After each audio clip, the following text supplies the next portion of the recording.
Buenas tardes, vamos a comenzar la clase de hoy, electrónica de potencia. Lo que vamos a ver a partir de ahora es la parte segunda de la materia, que es convertidores. En convertidores vamos a ver de AC-DC, de AC-AC, DC-DC y DC-AC. Serían los cuatro modos, digamos.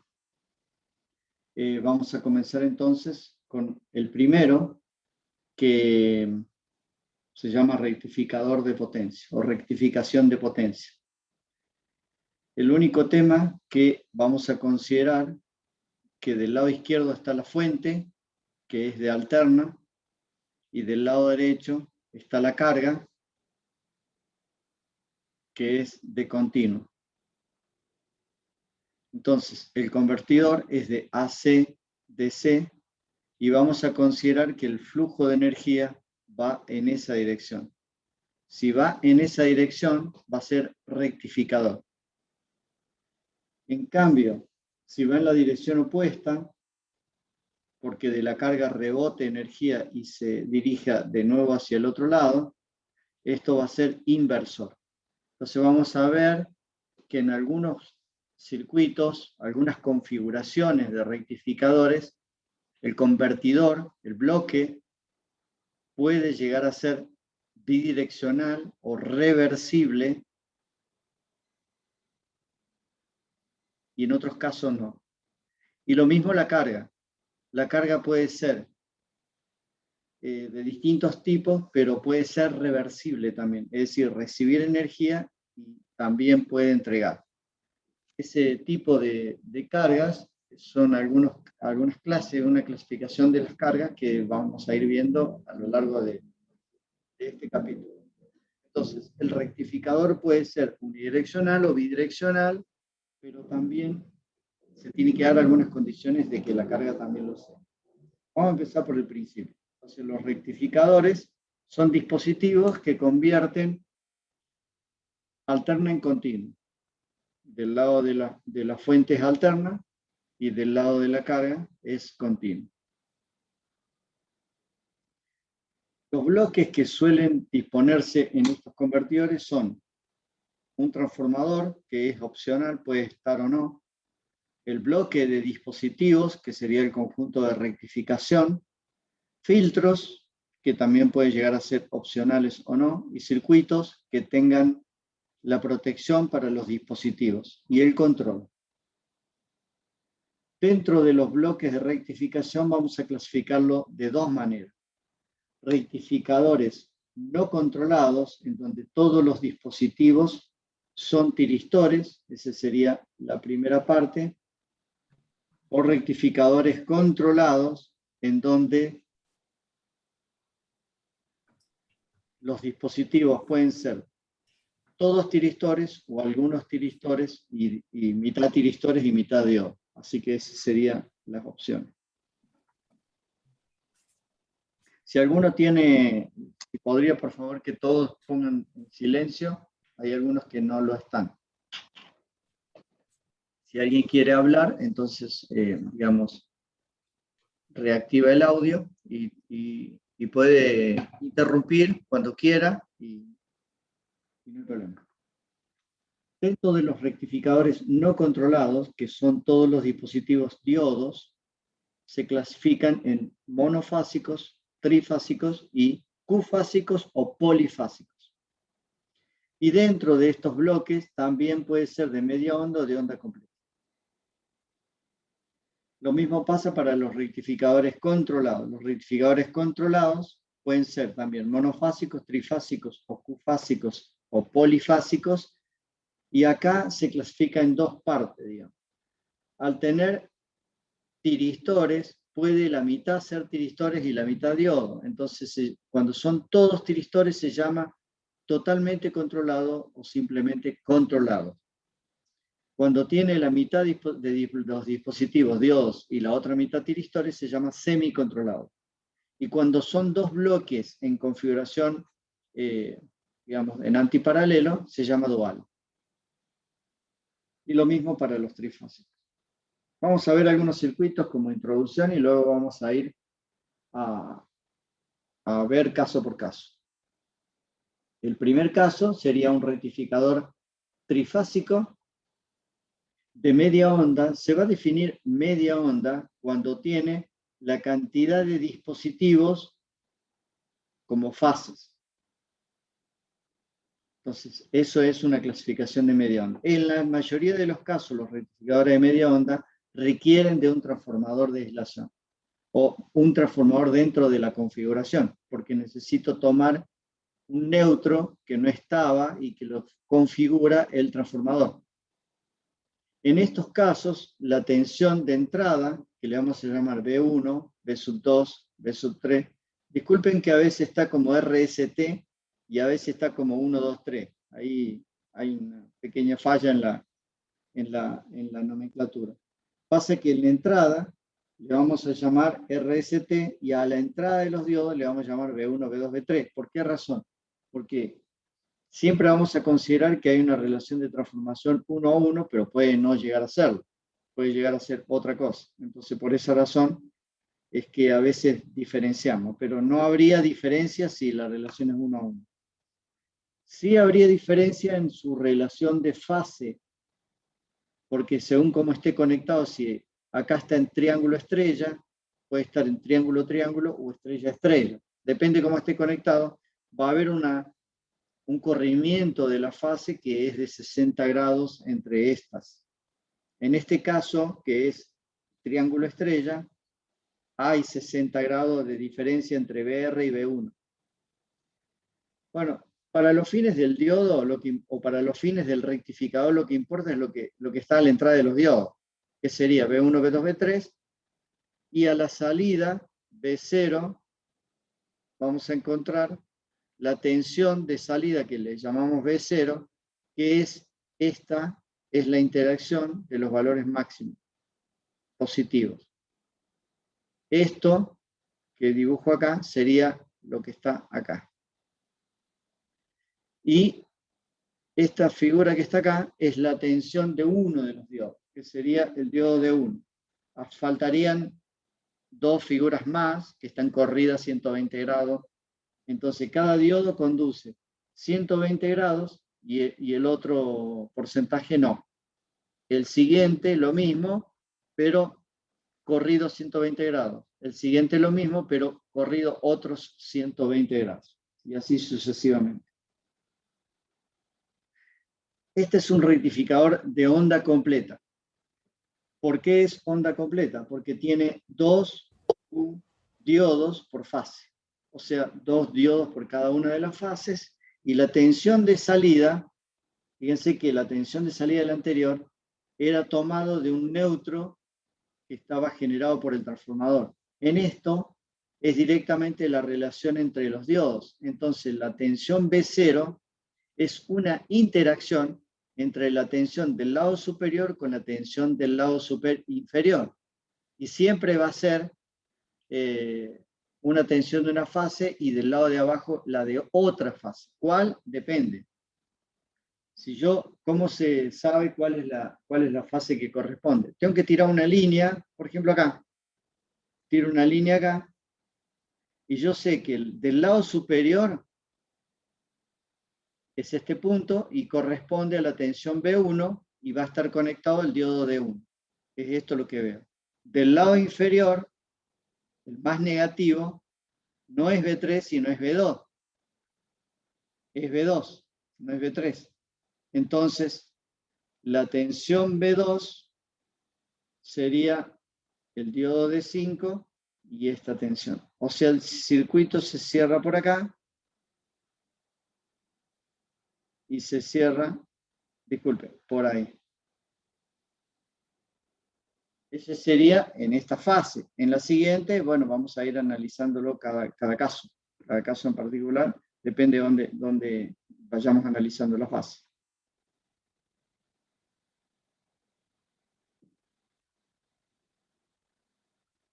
¿Cómo es el valor de la tensión? Como es la interacción de la tensión del lado superior con la tensión del lado inferior, entonces volviendo a ese punto particular, es este valor más menos este valor, el valor absoluto, eso colocado acá, o sea, este valor absoluto, lo coloco acá y lo llevo para arriba. Y sería este valor que está acá. ¿Se entiende? Así sería. Porque es la diferencia de las tensiones. Acá no hay un neutro. Si bien acá figura un neutro, sería AB. El B0 es la tensión BAB. Yo puse N, pero no hay un neutro acá. El neutro es este. ¿Se entiende? Y toda la interacción de las tensiones sería, yo sumo de acá para arriba, y sería el valor de esta cota con esta cota, esta diferencia de tensiones sería el valor de la tensión de acá para arriba. Y así voy generando la tensión de salida. Disculpe.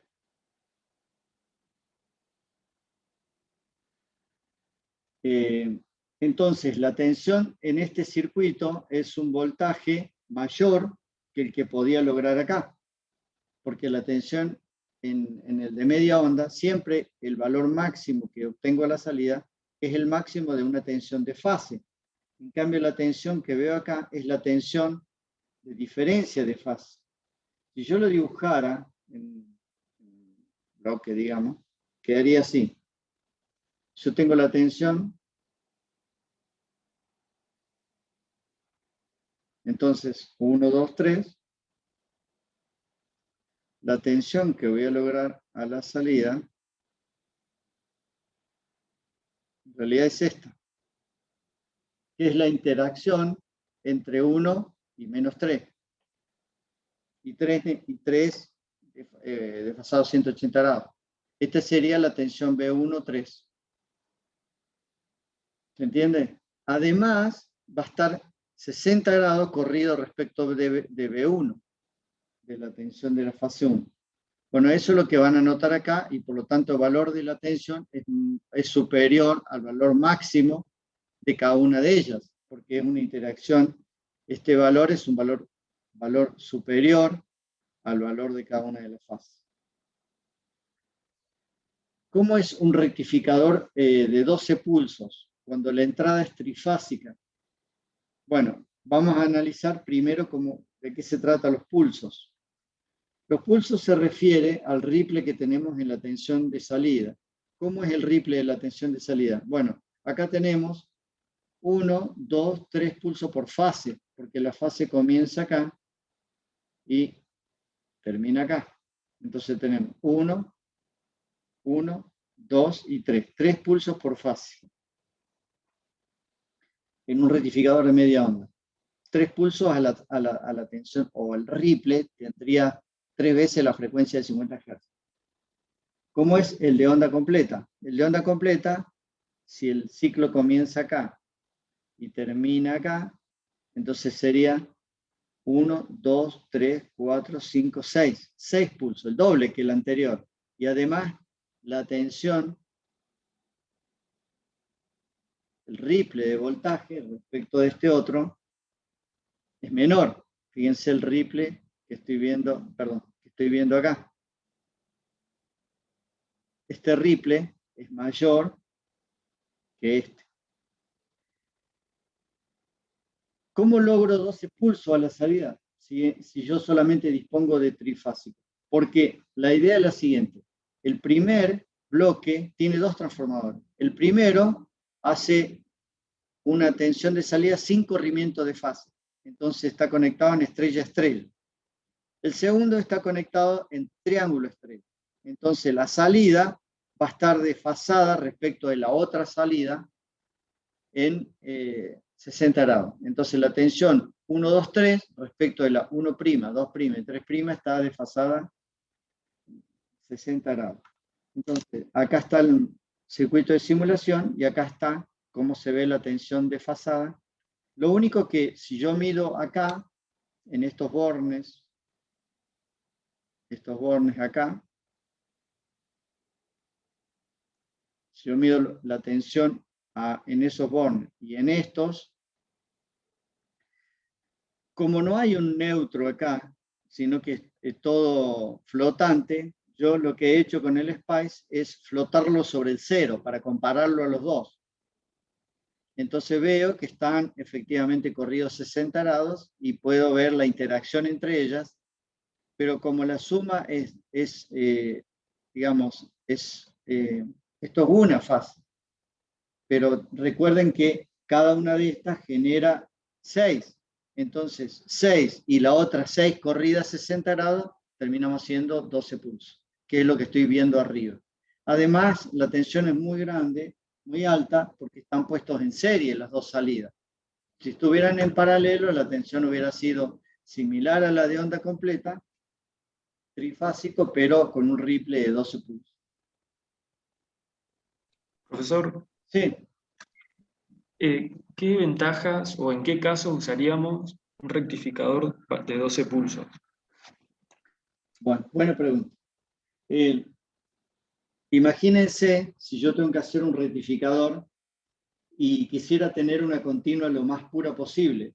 Es difícil de poner un capacitor cuando la tensión del bus es muy alta. Imagínense si yo quiero rectificar 380 directamente, ponerle un capacitor que tenga 513 voltios de tensión, incluso 700 voltios de tensión máxima para que no se perfore el dieléctrico. Entonces, ¿qué es lo ideal? Si la potencia es muy alta, con 12 pulsos, el ripple se ha bajado sustancialmente y al tener 12 pulsos, el valor del capacitor requerido para hacerla más continua es prácticamente, comparado con los otros bloques, por ejemplo, 3 veces más chico que el de onda completa, el valor del capacitor. Porque el valor del capacitor está relacionado con la carga, con la corriente de la carga y con la frecuencia del ripple. Como la frecuencia del ripple la tripliqué, se divide por 3 el valor del capacitor requerido para esto. Entonces yo puedo filtrar el valor que queda bastante continua a la salida, sin embargo el valor que estoy poniendo del capacitor es muy chico. ¿Se entiende? Así que muy importante, para altas potencias. Para bajas potencias no se recomienda este circuito 12 pulsos porque no sería, digamos, tan beneficioso porque es mucho más complejo. Pero para alta potencia se pierden, o sea, es más complejo, ahí estaríamos perdiendo, pero estamos ganando que a la salida va a ser mucho más eficiente porque lo ideal es que el rectificador a la salida se parezca lo mejor que se pueda a la continua. El objetivo es que a la salida sea continua, pero no va a ser posible que sea completamente continua. Y de ahí viene lo que se llama los parámetros de rendimiento. Los parámetros de rendimiento miden y caracterizan un rectificador para comparar un rectificador con otro. ¿Cuál sería el objetivo? El rectificador ideal. El rectificador ideal sería aquel, acá tenemos AC y el otro DC, que sea una continua pura. A la salida sea una continua pura, que no haya ripple. Esto no va a ser posible. Y del lado de entrada vamos a suponer que es senoidal pura. Entonces, hay definiciones para hacer esta comparación de un rectificador de otro y las definiciones son las definiciones básicas que ustedes han visto. Por ejemplo, valor medio de la potencia de salida, componente alterna de la tensión, potencia de salida en RMS. Esas definiciones ustedes las han visto. Sí, probablemente no hayan visto, es lo que se llama eficiencia o relación de rectificación. Es la potencia de promedio, average, sobre la potencia RMS. El valor RMS siempre es mayor. Entonces, ¿cuándo se igualan? Cuando es continua, en donde el RMS y el promedio son la misma cosa. Entonces, ahí el rendimiento me va a dar 1. Si no es continua pura, siempre el RMS es un valor mayor. Factor de forma es otra definición. el factor de forma es el voltaje de salida, RMS, sobre el voltaje promedio. O sea, es relación de voltajes y la eficiencia o relación de rectificación es relación de potencia y están al revés. El factor de cresta es una relación que hay entre el valor máximo y el valor de RMS. Esta también es una definición que tiene que ver con el ripple. Y el factor de ondulación o de rizado, que es el más utilizado, es, acá está la definición en base al factor de forma, porque el factor de forma es algo que es fácil, digamos, de calcular. Y una vez que calculamos esto, lo que se puede lograr es lo siguiente. Yo tengo la salida, esta forma, sin haberlo pasado por un capacitor, y este es el voltaje de salida, tiempo. El valor máximo menos el valor mínimo del ripple, dividido 2 veces el promedio, es el factor de ondulación o de rizado. Como esto es difícil porque tengo que calcular el valor máximo, calcular el mínimo, y después relacionarlo con el promedio, si yo tengo el factor de forma ya calculado, y bueno, utilizo la fórmula y ya está, es más fácil. Factor de forma al cuadrado menos 1 raíz. Ese es el factor de ondulación o de rizado. Por eso la otra fórmula no la puse. Distorsión armónica total de corriente. ¿Qué es esto? Bueno, la idea es la siguiente. Si yo tengo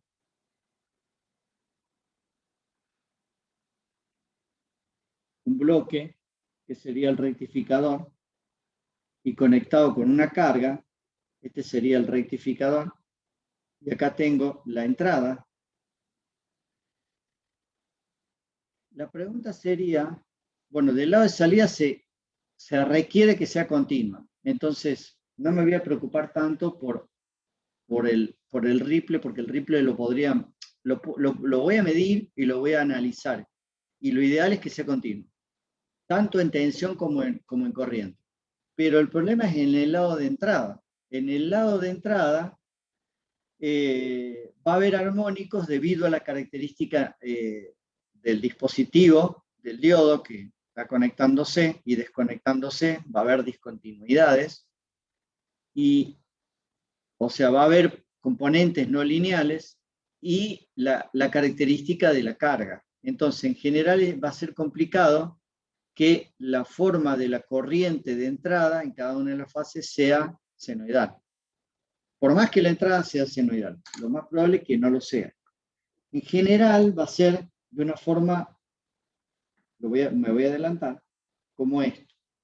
Tendría este que está acá, es la tensión de entrada, que es senoidal, vamos a considerar que es senoidal pura, pero la corriente tiene esta forma para muchos rectificadores,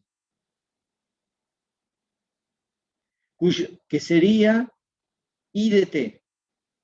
Si analizo esta señal cuadrada con esta forma, tendrá un primer armónico que es I1 de T.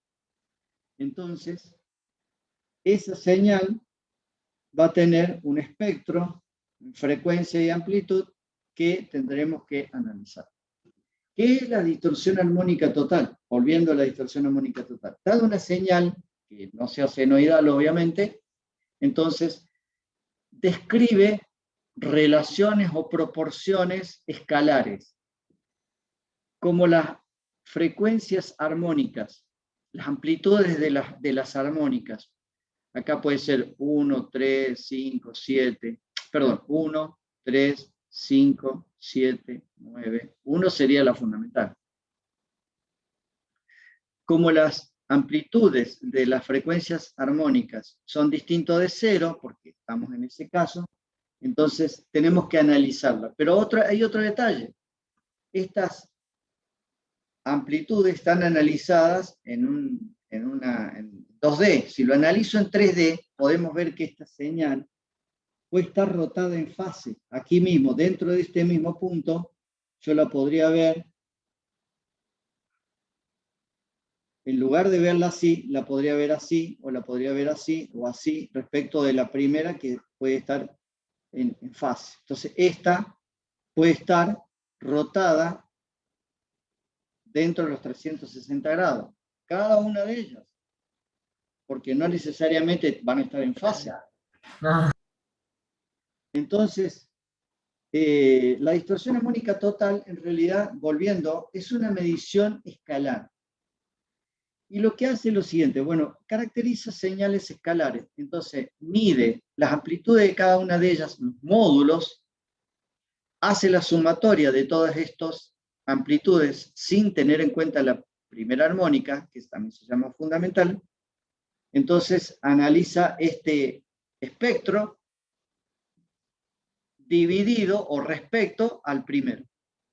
Esa es la distorsión armónica total. Y en la fórmula sería algo así. Distorsión armónica total de las I sub n al cuadrado. ¿Por qué?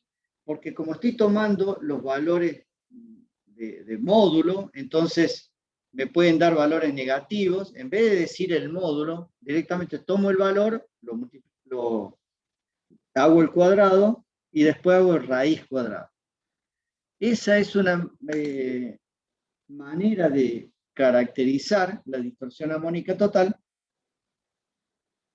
pero tengo que tener en cuenta a partir del armónico número 2. Respecto entonces del primer armónico. Esa sería la relación de distorsión armónica total. La distorsión armónica total puede ser, si lo describimos en porcentajes, puede ser mayor que 1 o mayor que 100%. La respuesta es sí, porque este espectro puede ser mayor que la fundamental. Entonces, la distorsión armónica total puede ser mayor de 1 y en porcentaje mayor de 100%. ¿Cuál es el valor ideal? Y bueno, el valor ideal es que este espectro no esté, entonces que sea 0 dividido la fundamental, o sea, 0. El valor ideal de distorsión armónica total es 0. Y el valor máximo posible puede ser cualquier cosa. No tiene que ser, o sea, no hay un tope.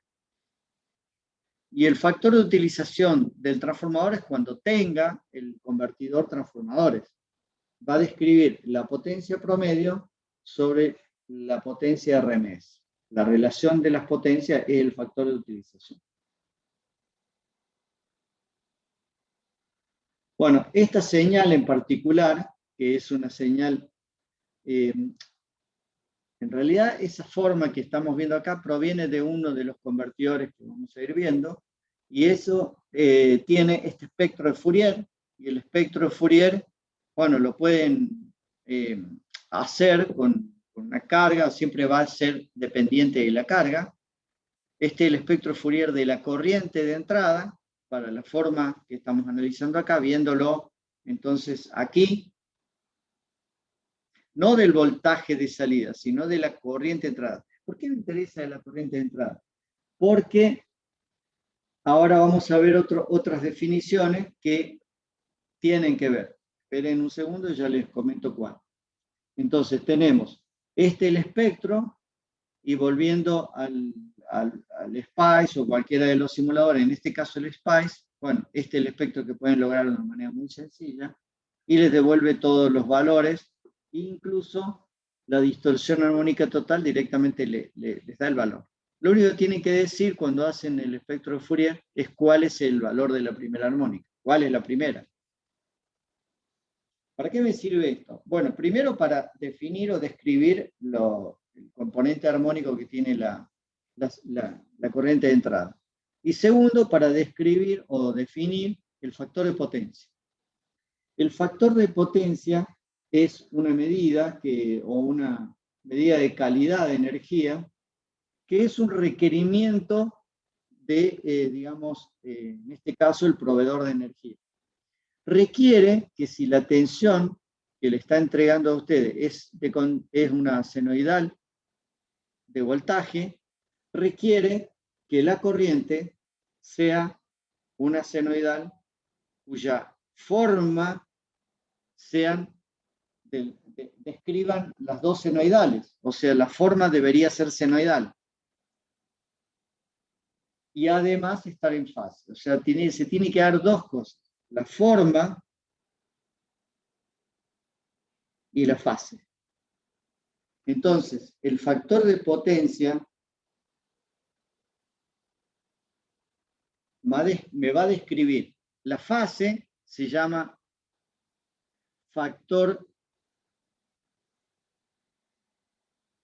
de potencia de desplazamiento o factor de desplazamiento de potencia, que es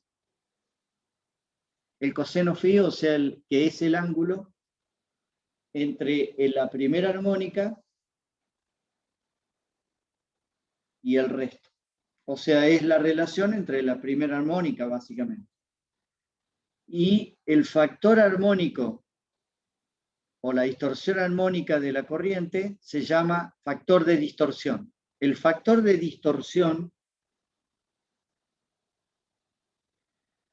en realidad es la relación que hay entre la primera armónica respecto de todo el resto.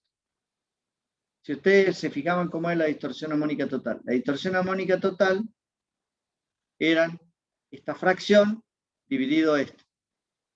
Aquí es esto dividido todo.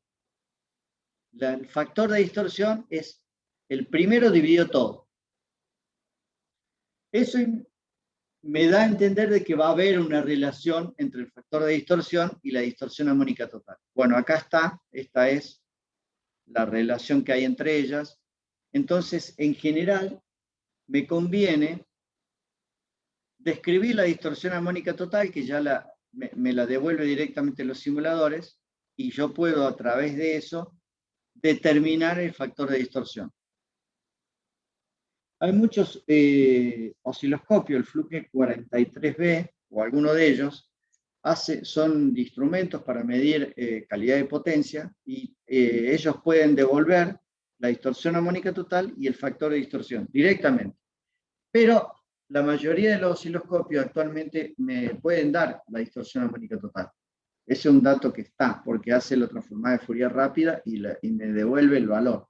Lo único que me pide es cuál es el valor de la primera armónica. Lo mismo que me pide el SPICE. Bueno, acá está, en una planillita Excel, puse de un lado distorsión armónica total y factor de distorsión. Y pueden ver la relación que hay.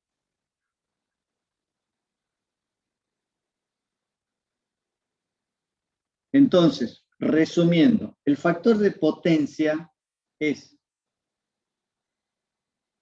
el factor de desplazamiento de fase, que es el coseno phi, y phi es el ángulo entre la fundamental y la primera armónica, y el factor de distorsión.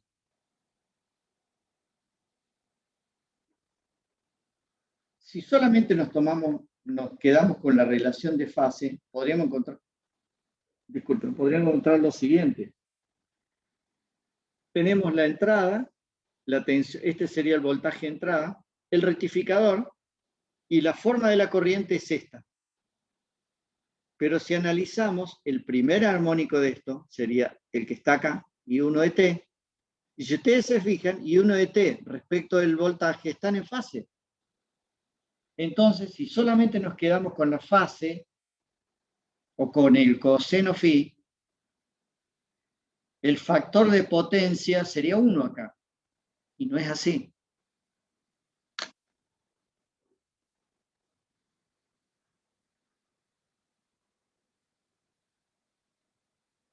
El factor de potencia, concluyendo, es una relación entre dos componentes.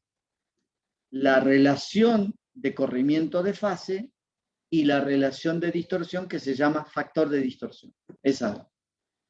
Y sería lo que está acá.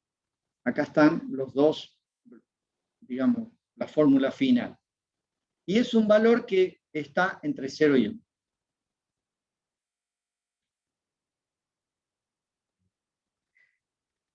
Si yo tengo una señal senoidal de entrada, voltaje senoidal, se espera, esto es tiempo y esto es voltaje corriente, se espera que la corriente tenga la misma forma. Discúlpeme que lo estoy haciendo medio apurado, no me está saliendo bien. ¿Qué pasa si yo tengo una tensión que tiene una forma cuadrada? ¿cuál sería este voltaje? ¿Cuál sería la forma de la corriente para tener un factor de potencia de 1? Estar en fase, sí, ese sería uno. ¿Y qué forma debería tener? ¿Senoidal pura?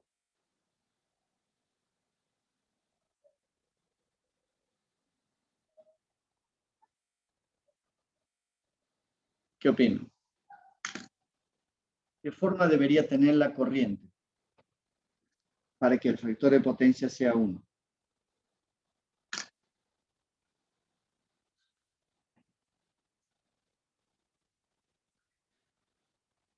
La respuesta es que la forma que tiene que tener la corriente debería ser la misma que la del voltaje. Si el voltaje es senoidal, la corriente debería ser senoidal. Si el voltaje es triangular, la corriente debería ser triangular. O sea, debería ser un seguidor del voltaje de entrada. Si es un seguidor del voltaje de entrada con la misma forma y la misma fase, entonces el factor de potencia va a ser 1. Entonces, ¿esto por qué lo digo? Porque vamos a tener inversores, que son los generadores de alterna, cuya salida no es senoidal pura. Entonces, el factor de potencia que le va a dar 1 a ese convertidor no va a ser necesariamente la senoidal, sino que puede llegar a ser otra forma. ¿Qué forma? Y la forma del voltaje.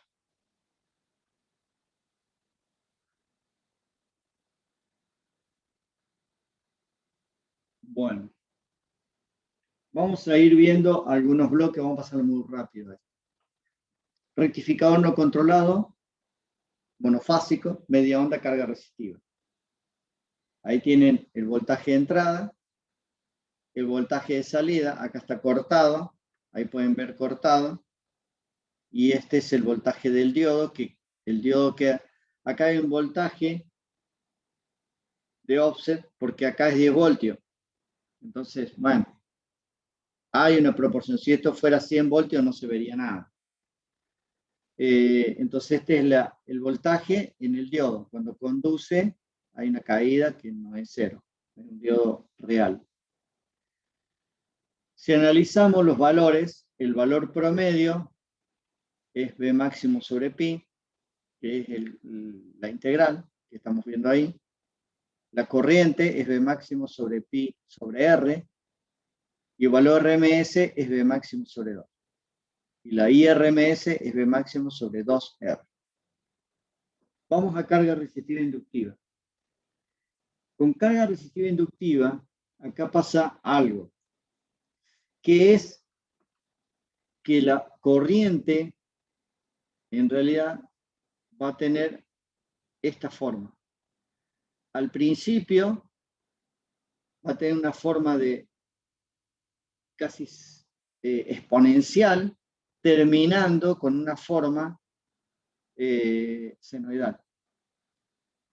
Entonces, no solo eso, sino que va a haber un atraso en llegar al cero.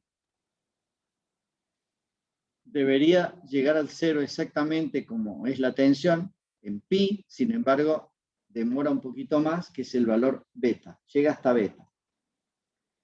Entonces, en realidad, si analizamos el voltaje de entrada, el voltaje es B máximo por seno omega t, y la salida es R por I más L por derivada de I con respecto al tiempo. Aquí tenemos una función que es de primer orden, cuyo I de t debería tener una solución a una ecuación diferencial de primer orden, y en los libros de análisis matemático van a encontrar, o hago el Laplace y lo resuelvo por Laplace y después hago la transformada, o lo analizo y lo resuelvo directamente en funciones del tiempo. En funciones del tiempo, entonces, los libros describen, va a haber una forma de corriente forzada sumada a una forma de corriente natural. La forma de corriente forzada es la parte final, senoidal, cuya ecuación es B máximo sobre Z por el seno de omega t menos tita, siendo tita el arco tangente de omega L sobre R. Esta es la solución de una ecuación diferencial de primer orden en un circuito RL. Esto lo habrán visto en alguna de las materias anteriores. ¿Cómo es la natural? Bueno, la natural tiene una forma, que es la primera parte, tiene una forma exponencial, cuya ecuación es A por E a la menos T sobre tau, y entonces me va a quedar la corriente forzada, que es la que vimos recién, la corriente natural, que es la que vemos ahora. Cuando las sumo las dos, me queda esto, y lo que me queda ahora es calcular el coeficiente A. El coeficiente A se calcula en la frontera, es decir, cuando I de T alcanza a 0, y de ahí calculo A, y A me queda este valor, B máximo sobre Z por el seno de θ. Eso, una vez calculado, lo pongo en el cálculo y me queda I de T, que sería esto que está acá. Y ahí queda resuelto I de T, que es esta forma. Esto que está acá sería I de T. Que describe al principio una forma senoidal y al final una forma, exponencial al principio y al final una forma senoidal.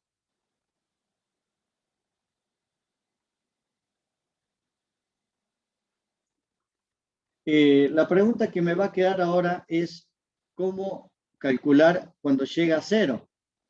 Cómo saber cuánto es este ángulo que le llamamos beta, que ya no es pi.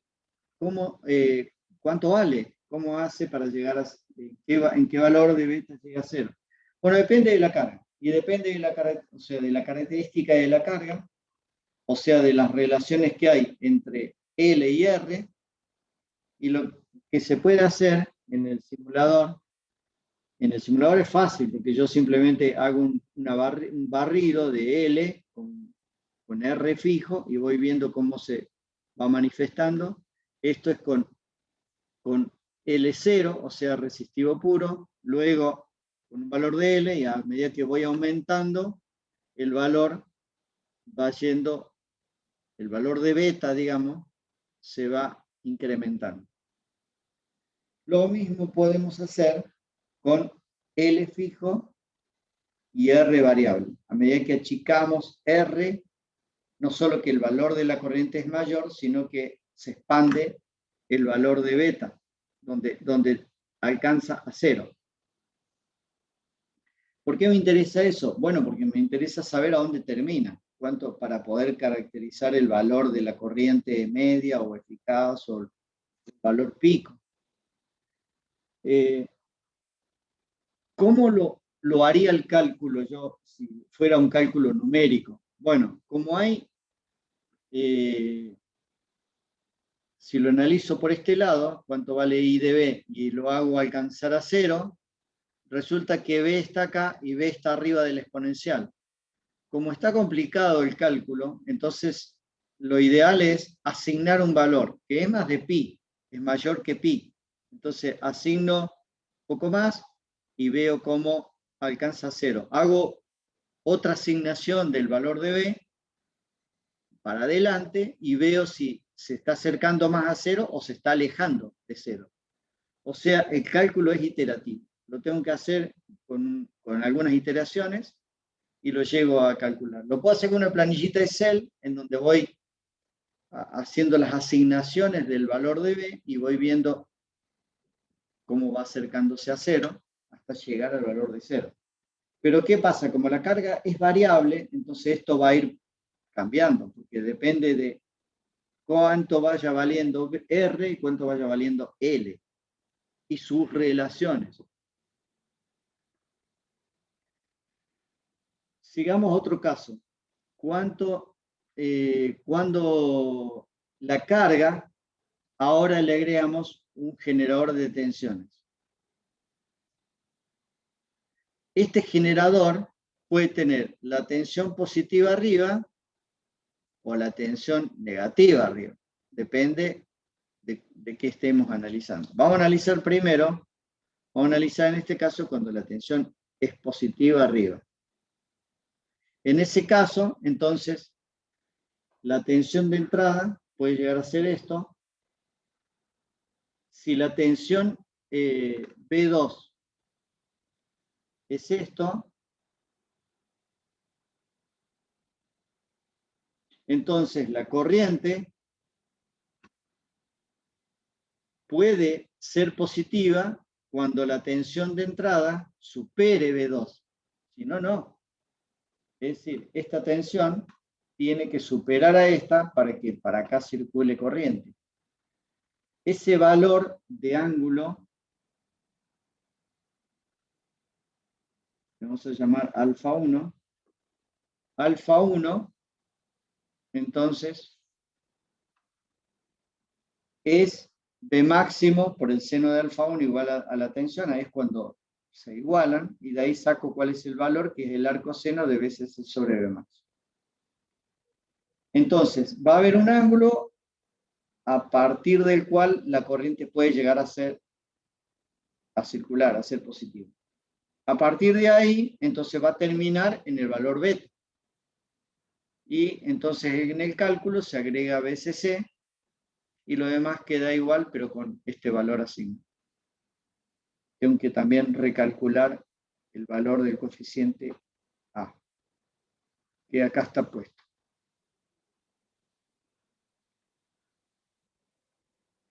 Vamos a ver otro ejemplo, cuando tenemos una carga con una inductancia y un generador, pero no está la resistencia. Vamos a considerar que la resistencia es aproximadamente 0. Entonces, en ese caso, la fórmula es mucho más sencilla. No está la resistencia porque directamente hago la integral.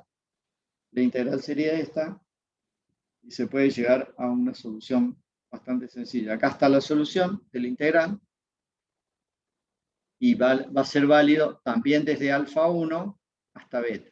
Le cambio el alfa por alfa 1 porque después usamos el alfa para el ángulo de los tiristores y para no confundir una cosa con la otra.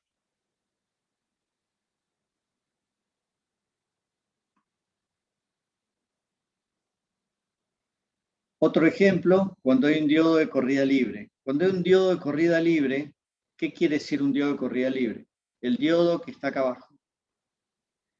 El circuito es tensión, diodo, resistencia, inductor, y hay un diodo que está puesto acá. Entonces, cuando se hace la simulación, van a encontrar, este es el circuito típico cuando no hay un diodo de corrida libre, en donde la corriente alcanza el valor beta, que ya habíamos visto que es el valor beta, cruza 0 ahí. Cuando le ponemos un diodo de corrida libre, la corriente es del diodo 1 exactamente corta en pi sobre 2. El resto de la conducción pasa a ser por este dispositivo. El anterior se corta, el diodo de 1, y circula por el diodo de 2. Este sería el caso del diodo de corrida libre. Cuando vayamos avanzando en la materia, vamos a ver cuál sería la aplicación de este circuito. La idea es, lo ideal es que cuando hay una discontinuidad de la corriente, va a seguir circulando por el diodo de 2.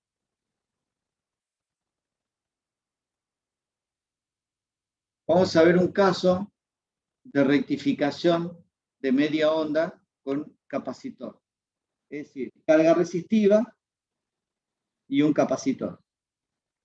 Esto lo van a encontrar bien escrito en un ejemplo que tiene el Rashid, que es la página 137 de la cuarta edición. En la apunte anterior yo le he puesto el número de la página, pero de la edición tercera. Ahora, como tenemos la edición cuarta, entonces cambió la numeración de las páginas, tiene otros ejemplos, está muy bien redactado. Este ejemplo me gustó, está muy bien armadito en el Rashid. ¿Cuál es la idea? Tenemos una tensión de entrada, que sería esta que está acá, B1, y la tensión de salida sería con el capacitor, terminando acá, luego sube, acá se conecta el capacitor, va a entregar. durante este momento y este otro es donde se carga el capacitor. Y lo podemos ver acá con la corriente que tiene el diodo. La corriente del diodo es igual a la corriente que circula por el diodo es igual a la que va hacia el capacitor. Entonces podemos ver este detalle. Entonces vamos a describir T1 como el tiempo de carga y T2 como el tiempo de descarga y todo T. Entonces describimos la ecuación y la ecuación de la corriente de descarga, que sería desde acá hasta acá, este sería la descarga del capacitor, tiene una forma que es B máximo sobre R por E a la menos T sobre tau, sobre RC.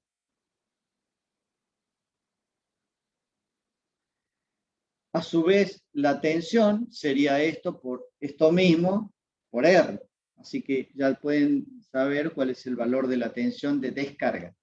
O sea, B máximo, que sería este valor acá, B máximo,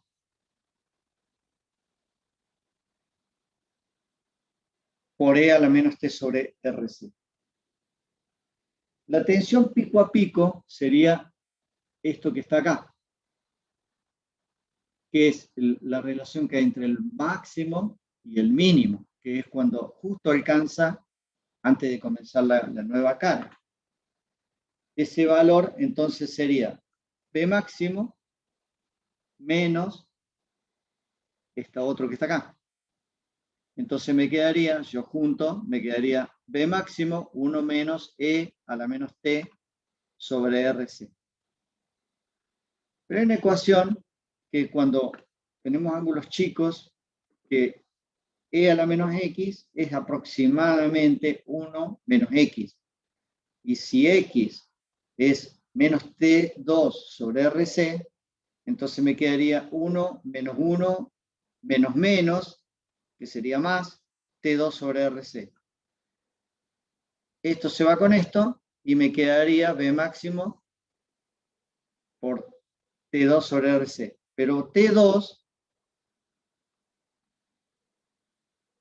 es el tiempo que está de acá hasta acá, que es prácticamente todo T, es casi T.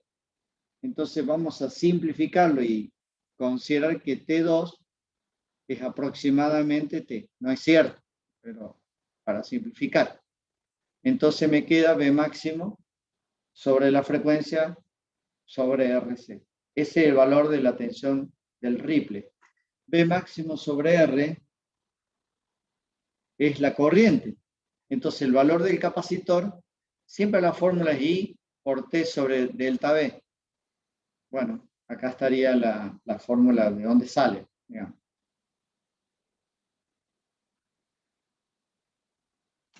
Vamos a ver un ejemplo en la simulación.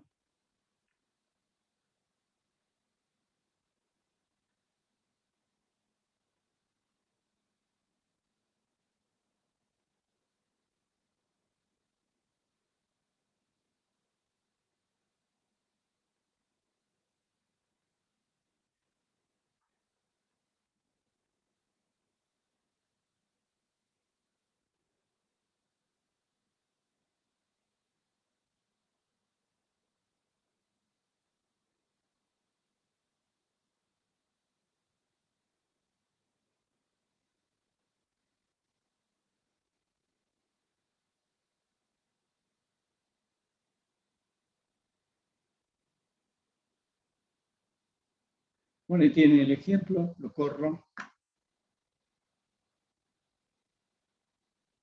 Ahí tienen la tensión de salida, vamos a sacar y vamos a plotear a la corriente arriba.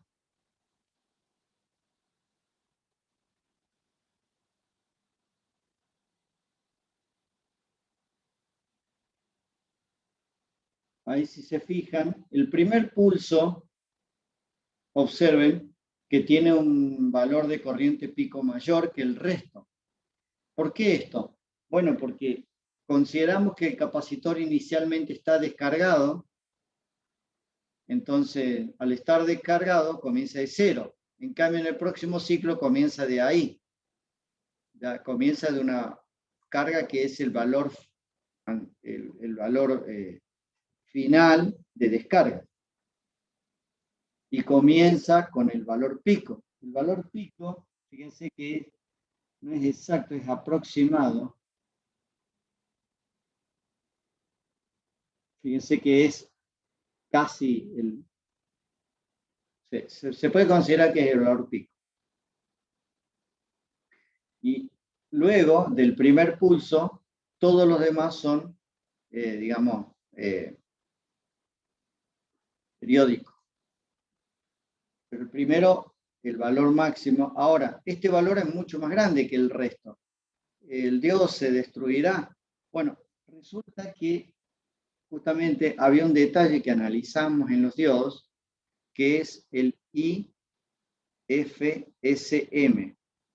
que es la máxima corriente que puede soportar el dispositivo cuando el pulso es único, que es mayor, poco mayor, que 10 veces y average. Entonces, podemos notar que, bueno, que siempre es importante analizar que este valor no sea alcanzado con su valor máximo IFSM. Como el valor siempre es exageradamente alto, comparado con los cálculos normales, entonces, y como es solamente un solo pulso, incluso, fíjense que el valor IFSM está dado para un tiempo de 10 milisegundos o de 8,33.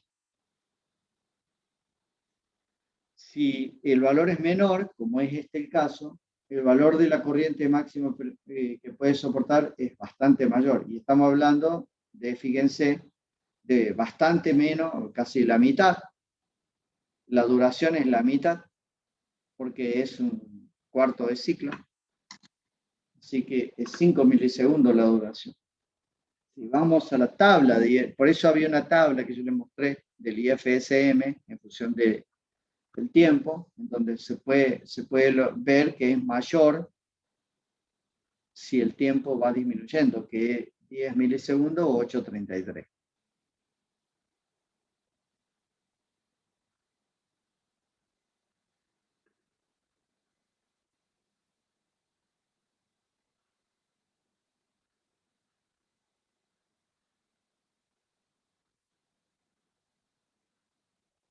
Bueno, el valor máximo de la corriente tiene esta fórmula. Esa fórmula lo van a encontrar desarrollada en el apunte.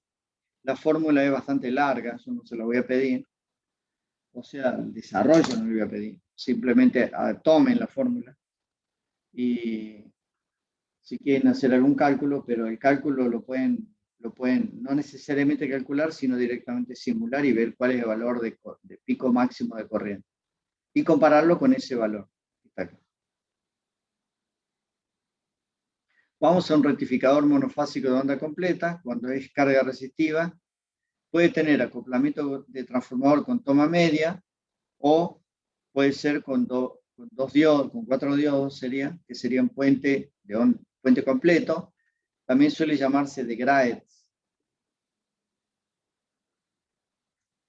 El valor de la corriente promedio es 2V máximo sobre pi. El valor RMS es V máximo sobre raíz de 2. Para carga RL se calcula de la misma manera que vimos recién, en donde van a tener ustedes el análisis de la forma de la corriente. Hay un detalle sobre la forma de la corriente. Si ustedes vieron que la tensión senoidal es esta, y la forma de la corriente, lo voy a exagerar, comienza con senoidal y comienza con exponencial y termina con una forma senoidal. Este sería la corriente y este es el voltaje. Esa sería la forma. Pero ¿qué ocurre? A medida que pasa a ser más inductiva, cuando más inductiva sea, esta forma pasa a ser más cuadrada. Al punto tal que acá van a ver, esta es la forma del inicio, porque empieza de cero. ¿Por qué? Porque se considera que el inductor tiene una energía de inicio cero, pero después, ya no, ya comienza de acá. Comienza de este valor, fíjense, de este valor, acá pasa a este otro valor. ¿Por qué ese otro valor discontinuo? Bueno, porque conduce un diodo y acá conduce el otro diodo. Se parecería que es discontinuo, pero no. Bien, entonces esa es la forma que ustedes van a ir viendo de la corriente de entrada. Pero a medida que aumentamos el valor de la inductancia, termina haciéndose completamente cuadrado, como lo ven acá. Obviamente el valor se achica.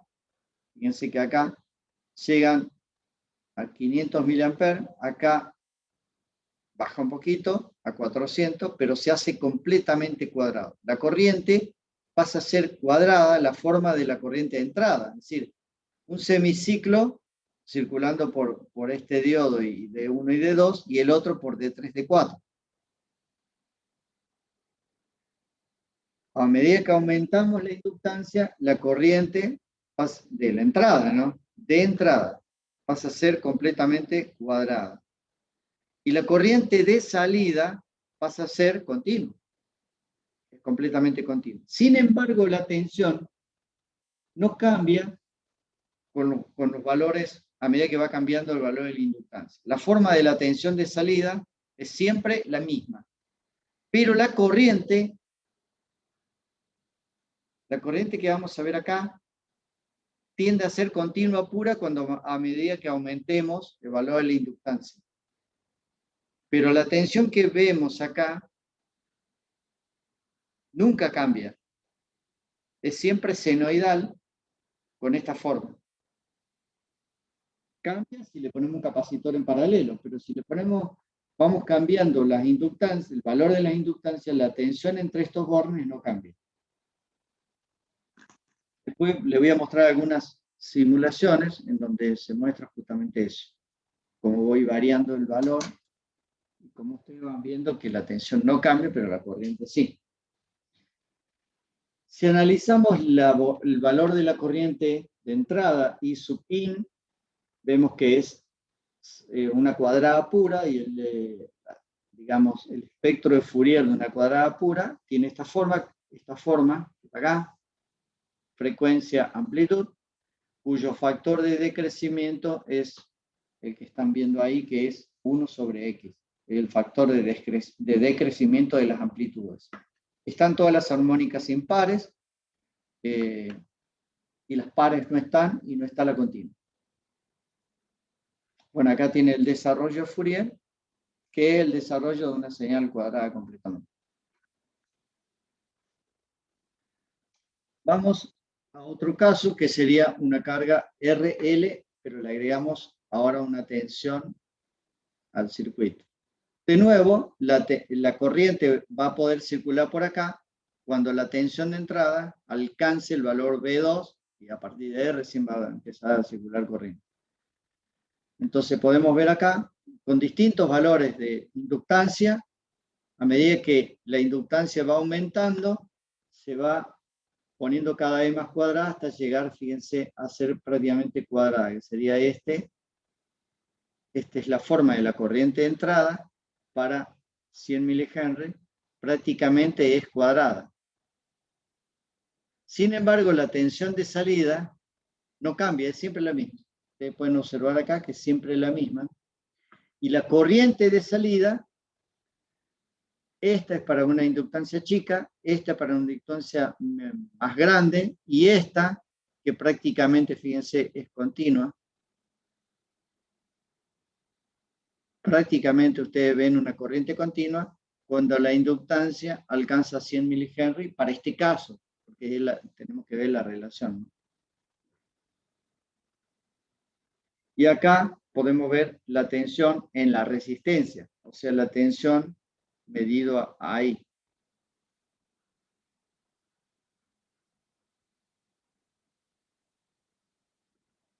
Entonces podemos ver que puede haber una corriente discontinua, que sería este caso cuando es 1 milihenry, es discontinua o continua, dependiendo entonces del valor que tenga la inductancia. Discontinua en el sentido de que va a seguir a la tensión de entrada senoidal. O sea, acá es la discontinuidad, solamente ahí. Es discontinua por tramo, sería.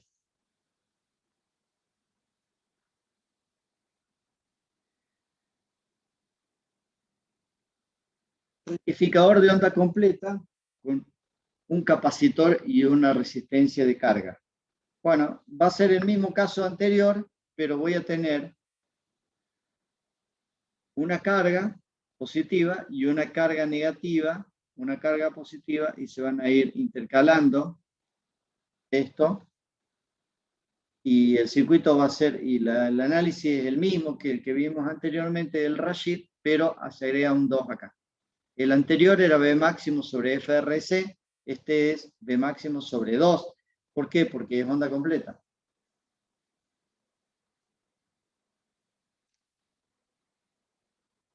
¿Qué pasa si ahora a todo eso le agrego una inductancia?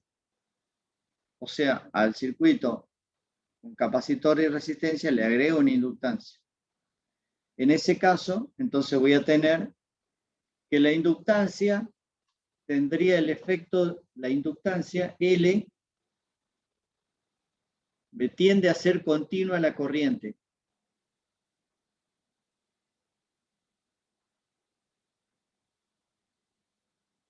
Y C me tiende a ser continua el voltaje. Tiende, digamos.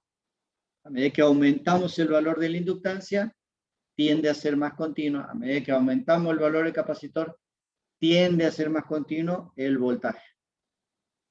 Entonces, yo quiero hacer una fuente de alimentación cuya corriente sea continua, tengo que incrementar el valor de la inductancia.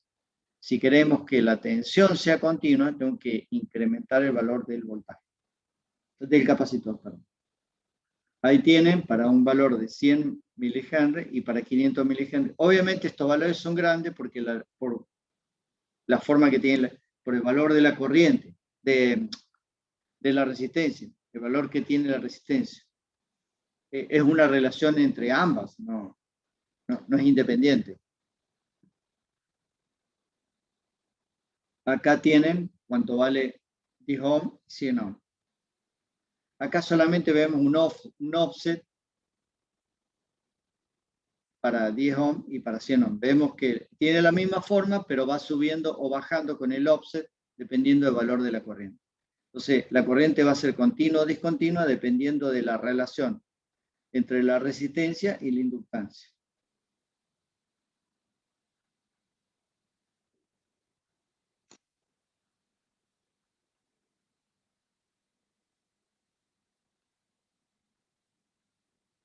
Vamos a ver otro ejemplo.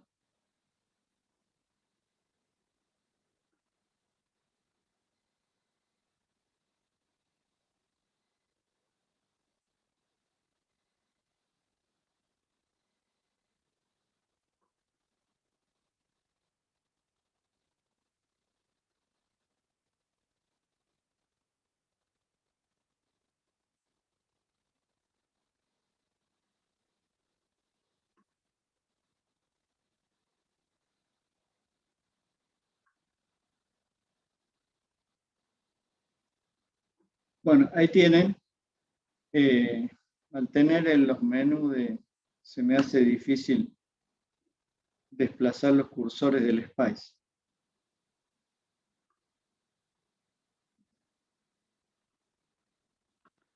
Ahí tienen un caso de un rectificador de onda completa con resistencia, distintos valores de resistencia y con una inductancia fija y un capacitor. Acá, como está con dos valores, la resistencia con dos valores paramétricos, entonces me pide que, como son 10 y 500 ohm, me pide cuál quiero ver. Si yo pongo que quiero ver los dos, bueno, ahí me va a mostrar los dos. Lo voy a separar a la corriente del voltaje para que no confundan. Bueno, ahí tienen dos valores de tensión, que obviamente depende del valor de la resistencia. Y después voy a describir los dos valores. Este sería la corriente de un lado, y acá estaría la corriente del otro lado. Fíjense la forma de corriente continua para un caso de carga y para el otro. Pero pueden ver que es la forma de la corriente es, digamos, de este lado lo van a ver como cada vez más cuadrado. No es perfecto el cuadrado perfecto porque todavía el valor de la inductancia no es tan alto. Si yo pondría valores más altos, bueno, tendería a ser cada vez más cuadrada la forma.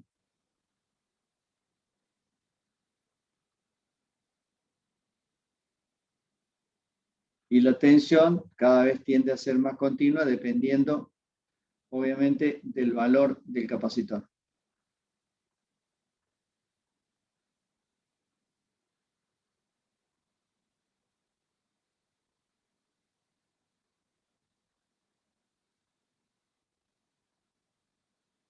Vamos a ver otro caso. Este caso no me acuerdo cuál era. No sé si es el mismo que el anterior o es otro.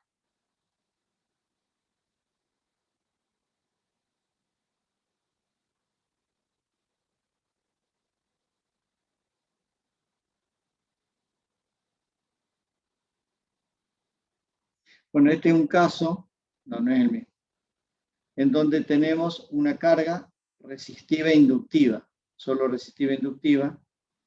Entonces vamos a ver el ploteo sin la corriente, abajo la tensión y arriba la corriente.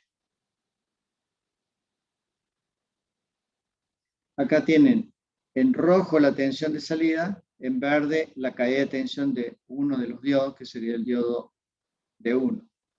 Y arriba vamos a analizar la corriente.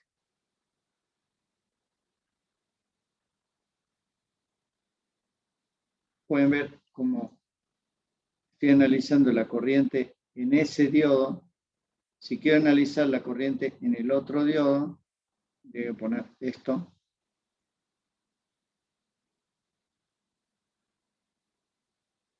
Y él tendría la corriente en el diodo de arriba y la corriente en el diodo de abajo.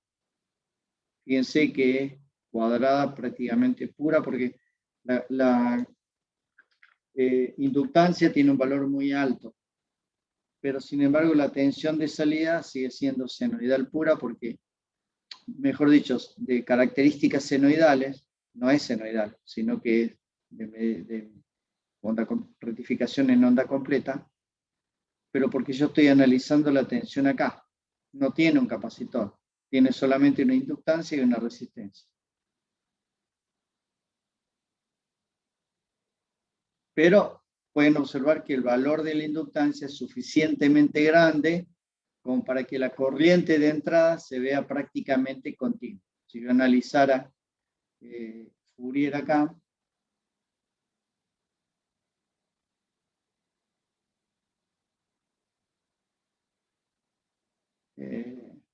vamos a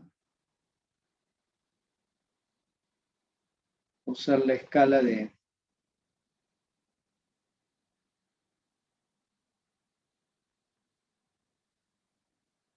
¿Cómo era la escala?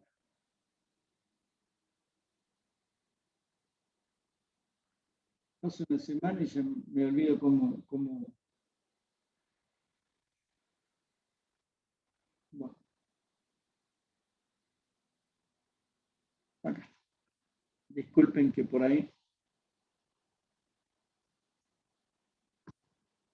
tienen el espectro. Es la señal de corriente.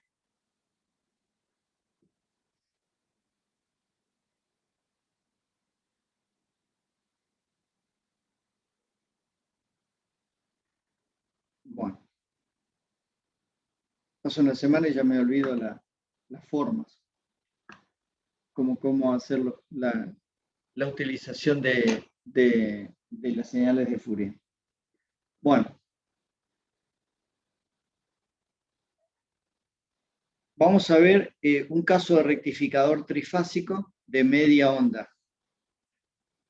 El rectificador trifásico de media onda, entonces vamos a analizar las tensiones de salida. Habíamos dicho que si tenemos B1, B2 y B3, la tensión de salida sigue las cúspides máximas positivas de la tensión de entrada. Esto es lo que veo acá. Eso mismo.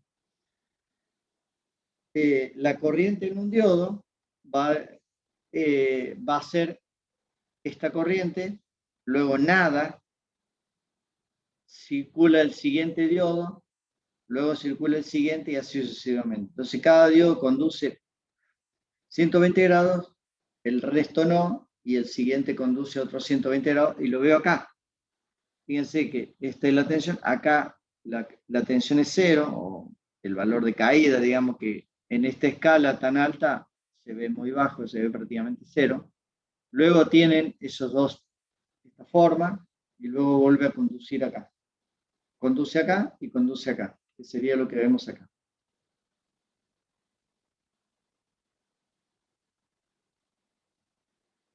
Si yo quiero analizar el valor promedio de esta tensión que estoy analizando acá, que sería este,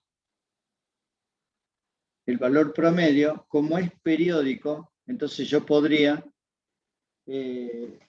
analizar la integral.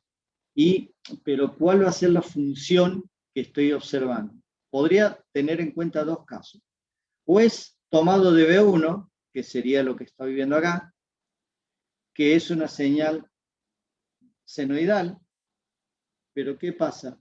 Este comienza acá, en donde se cruzan, no comienza acá. Entonces, y termina acá.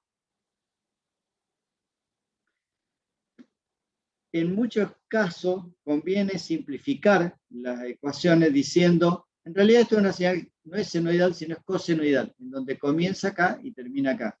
Y acá tenemos el valor máximo, y acá le llamamos omega t igual a 0. Entonces tengo, para este lado, menos pi sobre 3, y para este otro lado tengo más pi sobre 3. Y lo mismo para el que sigue, digamos. Esto por una manera de simplificarlo, nada más. Lo podría analizar como senoidal, sí, pero la ecuación se complica un poquito, nada más. Lo puedo hacer, no sería un problema. Entonces, ¿cómo sería la solución acá? Bueno, la solución sería tomando esta forma,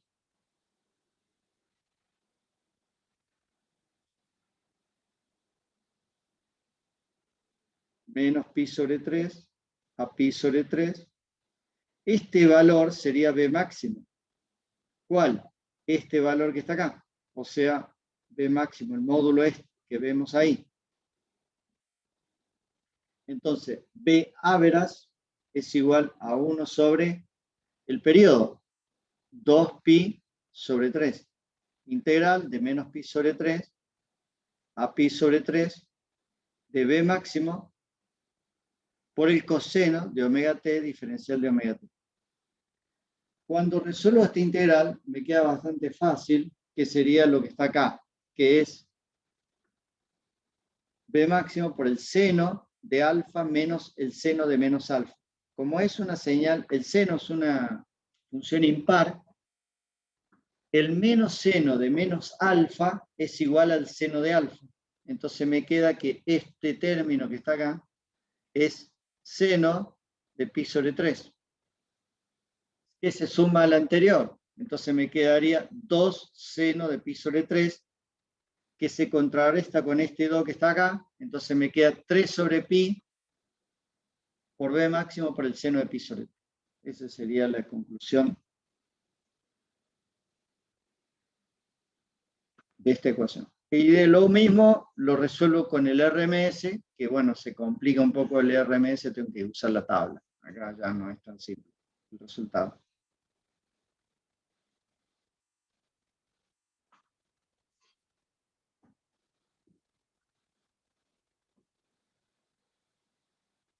El valor de la corriente sería así. Va a depender mucho, el valor de la corriente va a depender de la carga. La forma que va a tener acá, por ejemplo, que estoy viendo en esta forma, la forma de la corriente, yo tengo que también hallar la integral porque es una carga resistiva pura, pero si la carga es inductiva o suficientemente inductiva, la forma de la corriente va a ser cuadrada y voy a ver simplemente, tengo que analizar la función cuadrada, que es por eso que el valor de la corriente, cuando es altamente inductiva, va a ser directamente el valor promedio de esa corriente dividido 3, porque va a circular una parte y dos partes no. Entonces ese sería el promedio. Y el RMS sería I, digamos, máximo, sobre raíz de 3.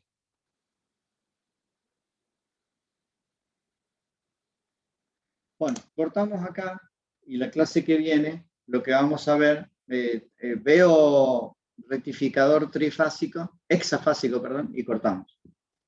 Acá sería un rectificador en donde yo, para lograr hexafásico a partir de un trifásico, tengo que poner un transformador de aislación. Y con el transformador de aislación, entonces, de la salida, tengo un corrimiento de 180 grados, entonces visto en 3 diodos y los otros 3, voy a ver que de la trifásica lo transformé en esto. Y luego, ahí sí, la tensión de salida sigue las máximas positivas, o sea, esto que está acá. Eso sería esto. Y de nuevo, calculo el valor promedio de esto, cuyo resultado me va a dar parecido a esta ecuación, pero va a ser así. 6 sobre pi, B máximo, por el seno de pi sobre 6, esto es igual al B average. No está puesto acá en la diapositiva, pero ese es el resultado que van a obtener de hacer el mismo análisis. Digamos. Lo único que la amplitud, digamos, se disminuye. Bueno, quedamos ahí y la clase que viene vamos a continuar con rectificador trifásico de onda completa porque tenemos que analizarlo un poquito más, es uno de los rectificadores más utilizados y bueno, necesitamos más tiempo y ya estamos sobre la hora. Si tienen alguna pregunta.